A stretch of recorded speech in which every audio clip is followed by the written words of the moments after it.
नमस्कार. S prime news मध्ये आपल्या सर्वांचं स्वागत. दौंडमधून एक बाप या नात्याला काळीमा फासणारी घटना घडली असून ज्यामुळे संपूर्ण समाज मन सुन्न झालाय. 9 वर्षाच्या पोटच्याच मुलीवर नराधम बापाने गळ्यावर कटरचे वार करून तिचा खून केलाय आणि हा मृतदेह घरासह जाळून टाकलाय. नेमकं काय घडलं आणि त्या मागची नेमकी परिस्थिती काय होती हेच आज आपण आजच्या व्हिडिओतून पाहणार आहोत. दौंड तालुक्यातील देऊळगावच्या हडगळे वस्तीमध्ये काल सकाळी एक भयानक घटना घडली आहे. एका नराधम बापाने पोटच्याच लेकीची निर्गुण हत्या केल्याचं समोर आलंय. अनामिका चव्हाण वय 9 असे मृत चिमुकलीचे नाव असून शांताराम चव्हाण वय 34 असे नराधम बापाचे नाव आहे. काल सकाळी प्राथमिक शाळेचा निकाल लागला आणि त्यामध्ये 10 वर्षीय मुलाचा वर्गात पहिला नंबर आला. पण तिच्या लहान बहिणीने याच मार्कलिस्टवर पेनाने खडाखोड केली.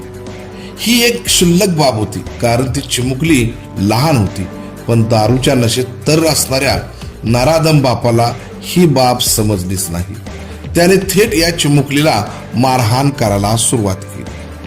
अचानक त्याच्या हाताला लाकूड कापायचे कटर लागले. कटर हाती लागताच तो आणखी हैवान बनला आणि त्याच्या रागाने नात्याच्या सर्व सीमा ओलांडल्या. त्याने एका मागे एक घाव तिच्या गळ्यावर घातले.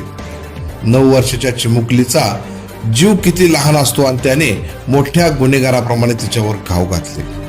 यामध्ये तिचा जागीच जीव केलाय.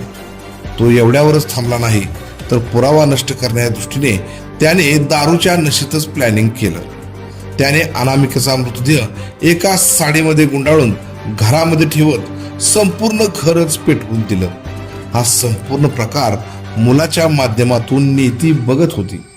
हे जेव्हा नराधम बापाला समजलं तेव्हा त्याने मुलाला जीवे मारण्याची धमकी देत त्याला म्हणाला की कुणाला हे सांगू नको नाही तर तुलाही जाळून मारेल. तेव्हा जीवाच्या भीतीने तो गप्प बसला. पण तिच्या रक्ताची बहीण होती त्यामुळे त्याला देखील धक्का बसला होता. काही वेळातच आरोपी बाप तिथून पुन्हा गावात दारू प्यायला गेला. तेव्हा ही संधी साधत मुलाने तात्काळ गावामध्ये जाऊन गावातील काही लोकांना याची माहिती दिली. ग्रामस्थांनी लगेच घटनास्थळ गाठून परिस्थितीचा अंदाज घेतला. त्यावेळी संपूर्ण घर जळून खाक झाले होते. लगेच दौंड पोलिसांना खबर देण्यात आली. पोलिसांनी तात्काळ पंचनामा करत आरोपीचा गावात शोध घेतला असता तो दारूच्या नशेतच सापडला.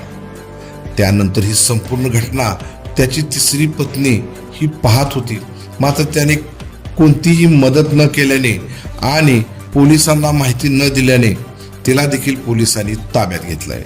लगेच दोघांनाही अटक केल्याचं समजतंय. यानंतर त्याने गुन्हा देखील कबूल केला. शांताराम चव्हाण याची 3 लग्न झाले असून तो मजुरीचे काम करतो. त्याच्या पहिल्या 2 बायका सोडून गेल्या असून पहिल्या बायकोची 2 मुलं तो सांभाळत होता. सध्या तो 3ऱ्या बायको सोबत राहत होता. मात्र त्याच्या रक्तातच गुन्हेगारी होती त्यामुळेच त्याच्या जवळ कुणी टिकत नव्हते. त्याने संपूर्ण घटनाक्रम सांगितल्यानंतर पोलीस अधिकारी देखील सुन्न झाले. कारण या घटनेमध्ये कुठंही नात्याचं प्रेम आपुलकी ही कुठं दिसून येत नव्हती.